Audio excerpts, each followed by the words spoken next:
पहले तो प्रधानमंत्री ने कहा कि देश के लोग सोना न खरीदें, कम से कम अगले 1 साल तक। और अब रातों रात सरकार ने एक और फैसला ले लिया है, जिस वजह से आपके लिए सोना और चांदी खरीदना और भी ज्यादा मुश्किल हो जाएगा। दोस्तों, प्रधानमंत्री ने देश के लोगों से अपील की थी। उन्होंने कहा था कि देश के लोग कम से कम अगले 1 साल तक कुछ भी हो जाए सोना ना खरीदें। इसी के बाद केंद्र सरकार ने सोने चांदी पर इंपोर्ट ड्यूटी भी बढ़ा दी है, जो कि पहले 6% थी और अब 15% होगी। इस आदेश के बाद सोना और चांदी दोनों महंगे हो गए हैं। सोना 9,000 से भी ज्यादा महंगा हो गया है और चांदी 22,000 से भी ज्यादा महंगी हो गई है। और अब 10 ग्राम सोने का भाव 1,60,000 के ऊपर पहुंच चुका है और 1 किलो चांदी का भाव 2,87,000 रुपए के पार पहुंच चुका है। सरकार ने सोने पर 10% बेसिक कस्टम ड्यूटी और 5% agriculture infrastructure and development cess AIDC लगाया है और इस तरीके से दोनों को मिलाकर कुल प्रभावी जो टैक्स है वो 15% हो गया है। इससे पहले 2 साल पहले ही 2024 के बजट में वित्त मंत्री निर्मला सीतारमण ने इंपोर्ट ड्यूटी को 15% से घटाया था और 6% किया था। 2 साल बाद एक बार फिर से इसको 15% कर दिया गया है।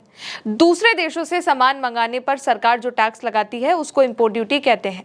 सोने पर यह टैक्स बढ़ने से अब देश में सोने की कीमतें बढ़ चुकी हैं।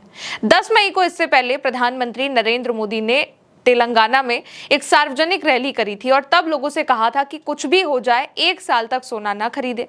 यहां तक नरेंद्र मोदी ने यह भी कहा कि राष्ट्रीय हित में हमें यह संकल्प लेना चाहिए कि 1 साल तक सोना ना खरीदे, चाहे घर में कितने भी फंक्शन हो, कार्यक्रम हो, कुछ भी हो, लेकिन 1 साल तक हम सोना ना खरीदें। दोस्तों, भारत में लोग सोना बहुत खरीदते हैं।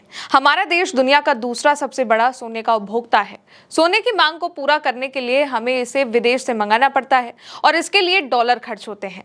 जब देश से ज्यादा पैसा बाहर जाने लगता है तो देश की अर्थव्यवस्था पर भी दबाव पड़ता है और इसी आयात को कम करने के लिए सरकार ने टैक्स के नियम कड़े कर दिए हैं। पहले तो नरेंद्र मोदी ने लोगों से 1 साल तक सोना ना खरीदने को कहा, फिर सोने के आयात पर ड्यूटी टैक्स को अब सरकार ने बढ़ा दिया है।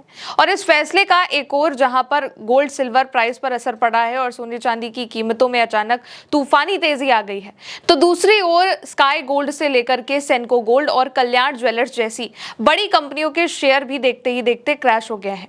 कल्याण ज्वेलर्स और सेंको गोल्ड के शेयर 10% तक टूट गए हैं और वहीं देश की सबसे बड़ी ज्वेलरी कंपनी टाइटन के शेयर में 7% से ज्यादा की गिरावट आ चुकी है। इसके अलावा PN गाडगिल में 80% का और इसके अलावा थंग मेयल ज्वेलरी में 6% और बाकी छोटे मोटे ज्वेलरी शेयरों में भी इसी तरीके की गिरावट आ चुकी है। अब इसका असर आम लोगों पर भी पड़ेगा।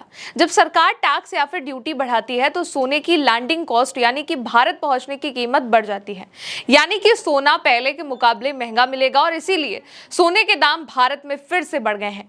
दूसरी तरफ सप्लाई में कमी आएगी। टैक्स के झमेले और ऊंची कीमतों की वजह से थोक व्यापारी जो होंगे वो कम सोना मंगाएंगे और बाजार में सोने की उपलब्धता कम होने से कीमतें और भी ज्यादा बढ़ सकती हैं।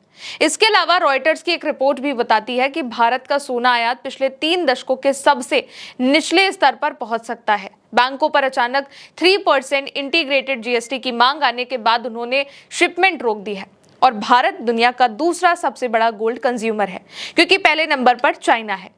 2026 में भारत ने हर महीने औसतन 60 टन सोना आयात किया है और इस पर हर महीने करीब $6 बिलियन यानी कि करीब 57,000 करोड़ रुपए का खर्च भी हुआ है। यानी कि इसका असर जो है वो आम लोगों की जेब पर पड़ेगा, क्योंकि सोने के दाम इससे बढ़ेंगे और लोगों के लिए सोना खरीदना मुश्किल होगा। MCX की बात करें तो आज MCX पर सोना 11,000 रुपए से ज्यादा महंगा हो गया है।